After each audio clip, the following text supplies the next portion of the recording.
നമസ്കാരം.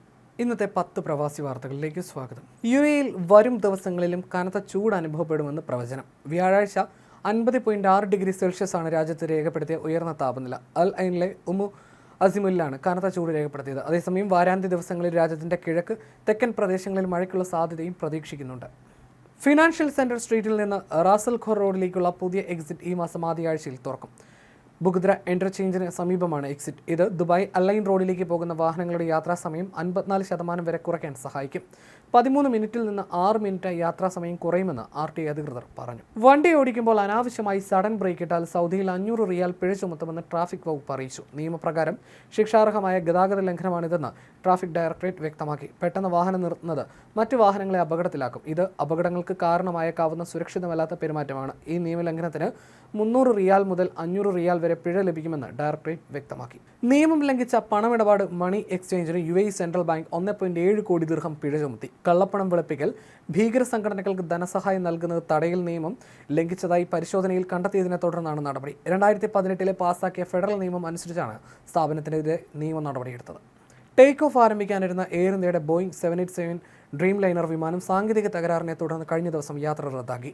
മുൻകരുതൽ പരിശോധനകൾക്കായി വിമാനം തിരികെ ഡൽഹി വിമാനത്താവളത്തിലെ പാർക്കിംഗ് ബേയിലേക്ക് കൊണ്ടുപോയതായി എയർലൈൻ അധികൃതർ പറഞ്ഞു. ഡൽഹിയിൽ നിന്ന് ലണ്ടനിലേക്ക് പറക്കാൻ നിശ്ചയിച്ചിരുന്ന എയർ ഇന്ത്യയുടെ AI-2017 വിമാനത്തിനാണ് സാങ്കേതിക തകരാറുണ്ടായത്. പരിസ്ഥിതി മാനദണ്ഡങ്ങൾ ലംഘിച്ചതിനെ തുടർന്ന് മുസഫയിലെ ഒരു വ്യവസായ സ്ഥാപനത്തിന്റെ പ്രവർത്തനം താൽക്കാലികമായി നിർത്തിവെച്ച് അബുദാബി എൻവയോൺമെന്റ് ഏജൻസി. അനുവദനീയമായ നിയമപരിധിയിലും അധികം വായുമലിനീകരണം ഉണ്ടാക്കുന്നതായി കണ്ടെത്തിയതിനെ തുടർന്നാണ് നടപടി. പ്രദേശവാസികളിൽ നിന്ന് ശക്തമായ ദുർഗന്ധവും വായുമലിനീകരണം സംബന്ധിച്ച പരാതികളും അധികൃതർക്ക് ലഭിച്ചിരുന്നു. കുവൈത്തിലെ സൗന്ദര്യ മേഖലയെ ഞെട്ടിച്ചുകൊണ്ട് ലൈസൻസ് ഇല്ലാത്ത ഒരു വനിതാ സലൂണിനുള്ളിൽ വ്യാജ പ്ലാസ്റ്റിക് സർജനായി പ്രവർത്തിച്ചിരുന്ന ഈജിപ്ഷ്യൻ പൗരനെ അറസ്റ്റ് ചെയ്തു. അഹമ്മദ് അലി എന്നയാളെയാണ് കൈയോടെ പിടികൂടിയത്. ഒരു കാർഷിക കരാർ കമ്പനിയിൽ വെറ്റിനറി ഡോക്ടറായി ജോലി ചെയ്യുന്ന ഇയാൾ ഒരു മെഡിക്കൽ ലൈസൻസും ഇല്ലാതെ കോസ്മെറ്റിക് സർജനായി ചമഞ്ഞ സലൂണിനെ അനധികൃത ക്ലിനിക്കായി മാറ്റി പ്രവർത്തിപ്പിക്കുകയായിരുന്നു.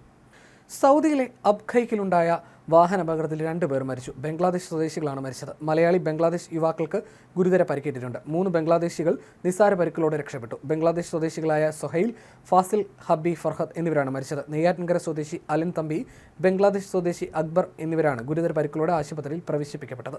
ഇരുവരും അപകടനില തരണം ചെയ്തിട്ടുണ്ട്. ബാക്കിയുള്ളവർ നിസ്സാര പരിക്കുകളോടെ രക്ഷപ്പെട്ടു. സമൂഹ മാധ്യമത്തിൽ അശ്ലീല വീഡിയോകൾ പോസ്റ്റ് ചെയ്ത ഫാഷൻ ഇൻഫ്ലുവൻസർക്ക് തടവും നാടുകടത്തലും ശിക്ഷ. 200 ബഹ്റൈൻ ദിനാർ പിഴയും ചുമത്തിയിട്ടുണ്ട്. മൊബൈൽ ഫോൺ കണ്ടുകെട്ടാനും 1 വർഷത്തെ തടവിന് ശേഷം യുവതിയെ നാടുകടത്താനും കോടതി ഉത്തരവിട്ടു. പബ്ലിക് പ്രോസിക്യൂഷനാണ് ഇക്കാര്യം അറിയിച്ചത്. അതേസമയം ഏത് രാജ്യക്കാരെയാണ് ഇവരെന്നുള്ള വിവരങ്ങൾ അധികൃതർ പുറത്തുവിട്ടിട്ടില്ല. ഷാർജയിൽ വ്യവസായ മേഖലയിൽ തീപിടുത്തം. ഷാർജ വ്യവസായ മേഖല 10 ഒരു വെയർഹൌസിലുണ്ടായ തീപിടുത്തം നിയന്ത്രണ വിധേയമാക്കിയതായി ഷാർജ പോലീസ് സ്ഥിരീകരിച്ചു. ഓട്ടോ സ്പെയർ പാർട്സിന്റെ വെയർഹൌസിലാണ് വെള്ളിയാഴ്ച തീപിടുത്തമുണ്ടായത്. സ്ഥലത്ത് സിവിൽ ഡിഫൻസ് അതോറിറ്റി ശീതീകരണ പ്രവർത്തനങ്ങൾ നടത്തി. തീപിടുത്തത്തിൽ ആർക്കും പരിക്കില്ല. ഇന്നത്തെ പ്രവാസി വാർത്തകൾ പൂർണ്ണമാകുന്നു. നമസ്കാരം.